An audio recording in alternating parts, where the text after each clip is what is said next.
welcome, trolls.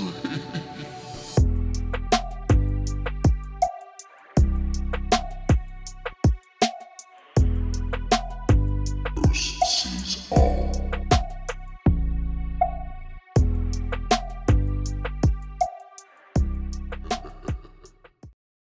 Those of you telling me how to use my 14-inch telescope, I think maybe you should go out and get yourselves one, see how they work. What's that red question mark right there? Let's see that again. Let's see that again. A square on the moon. What the heck are squares doing on the moon? Whether it's a structure or a boundary, there are tons of squares like that on the moon. Nothing pleasant about showing these areas. It's very, very hard to get into a blurry area and to be able to show actual structuring. Now I'm going to invert it back. Watch how relaxed your eyes will be, and you're going to see the same lines, except you're going to see it without an inversion. It's just white on white, and you're going to understand why it's so hard to see them. There they are. You see the other type of structure that is on another type of structure, meaning the surface, but the reflectivity of the surface is just blinding.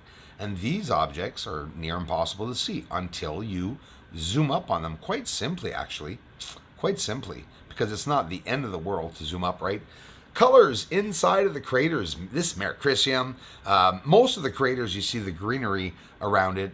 It's just absolutely incredible. There's blues on the surface, a whole bunch of colors, just as colorful, if not more colorful than here on Earth.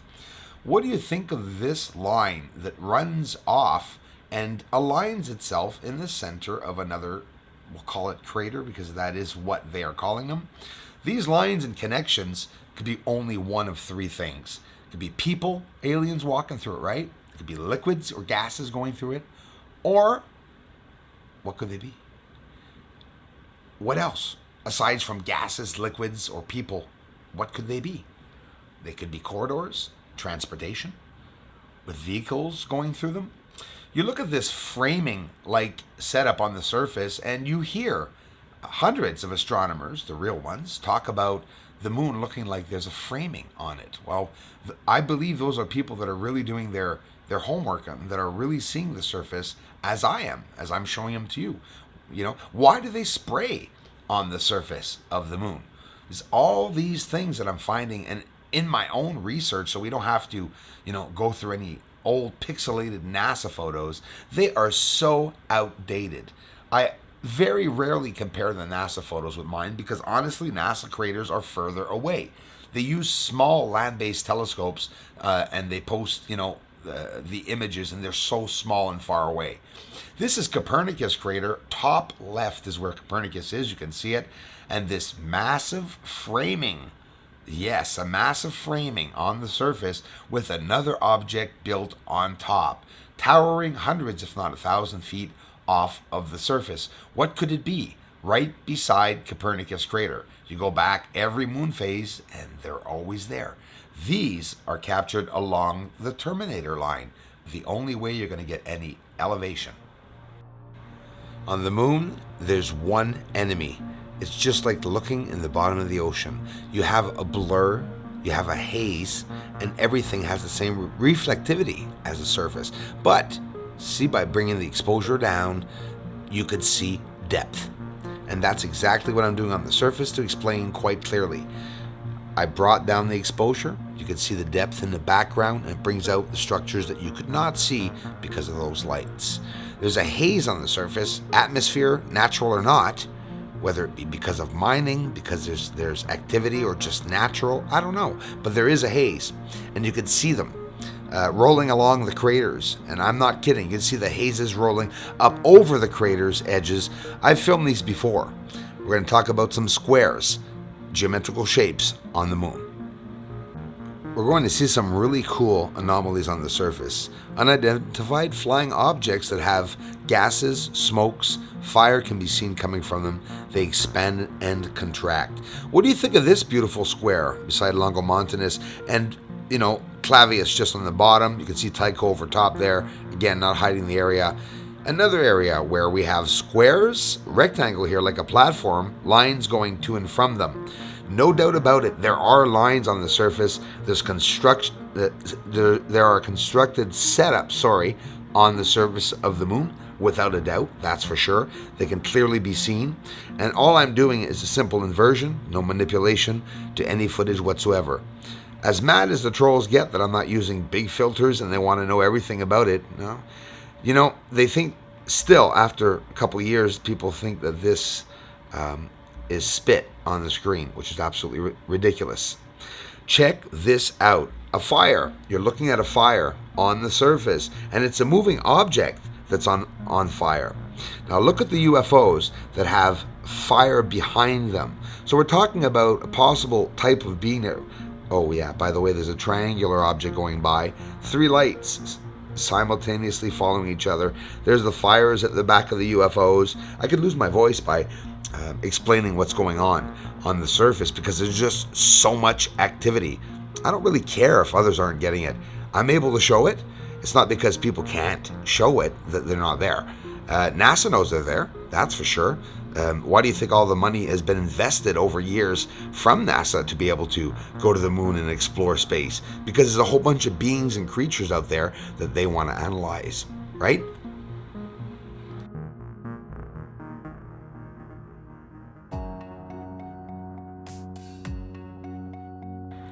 Rare events like these, you'll see the UFO detach itself, where you see the dark object with that light at the end of it. The light detaches itself and it goes off into a trajectory by itself, and that other object seems to disappear under the clouds.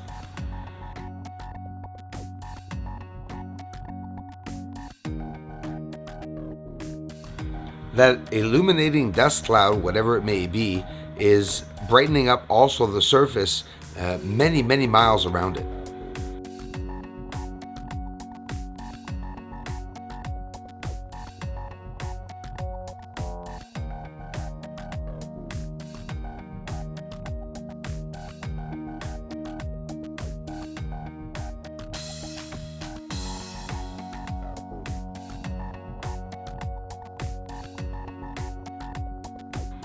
How much you want to bet the UFOs are taking off from the surface?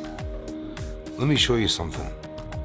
These 2 lights will extinguish at the same time.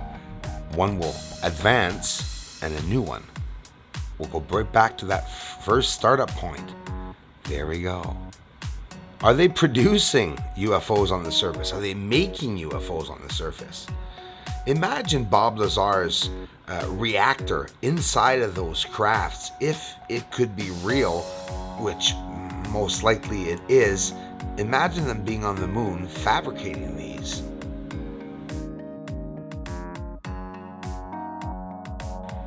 Maybe the inside of the moon is some type of base where hundreds of thousands or maybe millions of these crafts or creatures are. Who knows? All I know is that these UFOs are moving pretty fast and they're teleporting themselves literally across the surface from point to point. Again, it really is making me think that this could be a possible, when we see those UFOs go by on the moon, could it be a transportation system? A lot of you guys answer me back like the Jetsons and we laugh a lot, but hey, I'm telling you, I mean, think of the possibilities. We're literally seeing UFOs on the moon taking off. If you guys are interested in the UFO research, please share the videos.